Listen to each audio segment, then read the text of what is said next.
ভিডিওর শুরুতেই জানাই সকলকে শারদীয়ার শুভেচ্ছা এবং অভিনন্দন।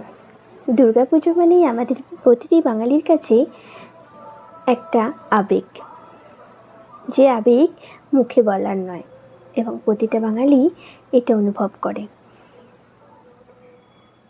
দুর্গাপুজো এই 4টি দিনের জন্য আমরা 365টা দিন অপেক্ষা করে থাকি, কিন্তু মন খারাপের পালা শুরু হয় ঠিক মহালয়ার পর থেকেই। কারণ আর কদিন পরেই মা এসে আবার চলে যাবে। কিছু কিছু মণ্ডপে মা অলরেডি এসেও গেছেন এবং প্রায় সমস্ত মণ্ডপেই বাজনা বেজে গেছে, তাই মনটা আর ঘরে সেভাবে থাকছে না। তাই রং তুলি নিয়ে বসে বললাম মায়ের একটা ছবি আঁকতে, কিন্তু এখানে মাকে আমি আমার ঘরের মেয়ের রূপ দিতে চেয়েছি, যেখানে মা এক বাচ্চা মেয়ে এবং ঘরের মেয়ে। রাত্রি এখন অনেক হয়েছে, অনেকটা রাত।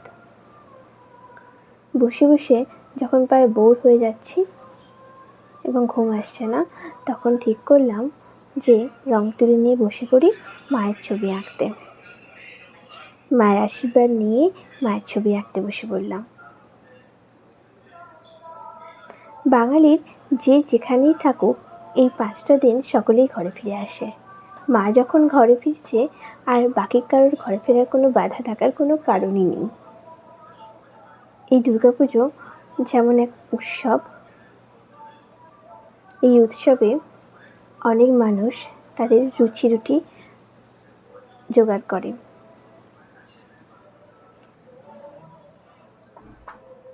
এই পুজোটা অনেকের কাছে তাদের রুচি রোজগার।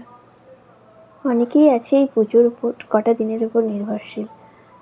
আমাদের বেশিরভাগ জনই আগে থেকে হয়তো আমাদের সমস্ত রকম কেনাকাটা করেই ফেলেছি এবং সমস্ত প্রয়োজনীয় জিনিস জোগাড় করে ফেলেছে, কিন্তু এরকম এখনও অনেক মানুষ আছে যারা এই পঞ্চমী, ষষ্ঠী, সপ্তমী এই দিনগুলো যে আয় হয় সেইটা দিয়েই তার ঘরের যে বাচ্চা আছে, স্ত্রী আছে, তাদের জন্য কিছু পোশাক, ভালো কিছু খাবার কিনে নিয়ে যায়।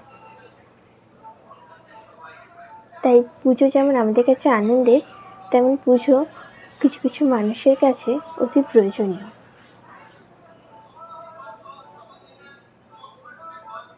তাই আমি এটাই সকলকে বলতে চাই এবং নিজেও মন থেকে মানতে চাই, যখন আমরা পুজো মণ্ডপে যাব বা কোনো জায়গায় বাইরে যাব, তখন ছোট ছোট যে সমস্ত দোকান আছে, ছোট ছোট যে সমস্ত স্টল আছে, সেগুলো থেকেই খাবার খাওয়া বা কিছু জিনিস কেনাকাটা করা প্রয়োজন। হ্যাঁ, হাইজিন তো অবশ্যই মেনটেন করা দরকার, কিন্তু এই সমস্ত মানুষরা এই কটা দিনের উপর নির্ভর করে অপেক্ষা করে বসে থাকে। আমরা যেমন মায়ের অপেক্ষায় বসে থাকি, তেমন তারাও বসে থাকে তাদের সংসার চালানোর কটা টাকা রোজগারের জন্য। তাই আমাদের সকলেরই উচিত অন্তত তাদের কাছ থেকে, বড় বড় দোকান তো আমরা কিনছি, ছোট ছোট এই সমস্ত দোকান, এই সমস্ত স্টল থেকে অল্প অল্প কিছু জিনিস অন্তত কেনা। কারণ তাদের আছে আত্মসম্মান বোধ। তাদেরকে যদি আমরা 2 টাকা এমনি দিতে চাই, তারা নেবে না। তার পরিবর্তে তাই থেকে অন্তত কিছু একটা নিই। এই নিয়ে আমি একটা ঘটনা বলি। আগের বছর যখন আমি, আমার হাজব্যান্ড, আমার ননদ মানে আমার হাজব্যান্ডের বোন এবং তার হাজব্যান্ড আমার নন্দাই 4 জনে কলকাতা ঠাকুর দেখতে বেরিয়েছিলাম, তখন একটা পুজো মণ্ডপ থেকে, অনেক বড় মণ্ডপ, সেখান থেকে আমার ননদ 50টা টাকা কুড়িয়ে পায়। সেই টাকাটা সে, মানে আমাদের মেয়েদের যেটা হয়, বা আমি 50 টাকা কুড়িয়ে পেয়েছি, এখন এটা নিয়ে বিশাল কিছু করে ফেলবো বা এই কিনবো ওই কিনবো। কিন্তু আমার হাজব্যান্ড বা আমার নন্দাই, মানে আমার ননদের যে হাজব্যান্ড, সে বলে এই টাকাটা কোনো গরিবকে দিয়ে দেওয়ার কথা। কিন্তু কোনো গরিব মানুষ শুধু শুধু এই টাকাটা দিলে নেবে না। তাই গরিব রাস্তার ধারে যে সমস্ত ফুচকা বা ছোটো ছোটো দোকান থাকে, সেই দোকান থেকে একটা সামান্য কিছু নিলে তারা এই টাকাটা নেবে। তাই আমরা একটা বয়স্ক, মানে সম্পর্কে দাদু হবে, তার কাছ থেকে সে কিছু খাবার বিক্রি করছিল, পাঁপড় বা এই জাতীয় কিছু। তো আমরা ঠিক করি পাঁপড়টার দাম বড়জোর 10 টাকা হবে একটা প্যাকেট। আমরা তার থেকে নিই এবং দাদুকে বলি যে দাদু এই টাকাটা তুমি রাখো। প্রথমে দাদু নিতে চায়নি, যেটার দাম তো 10 টাকা, কেন 50 টাকা নেব।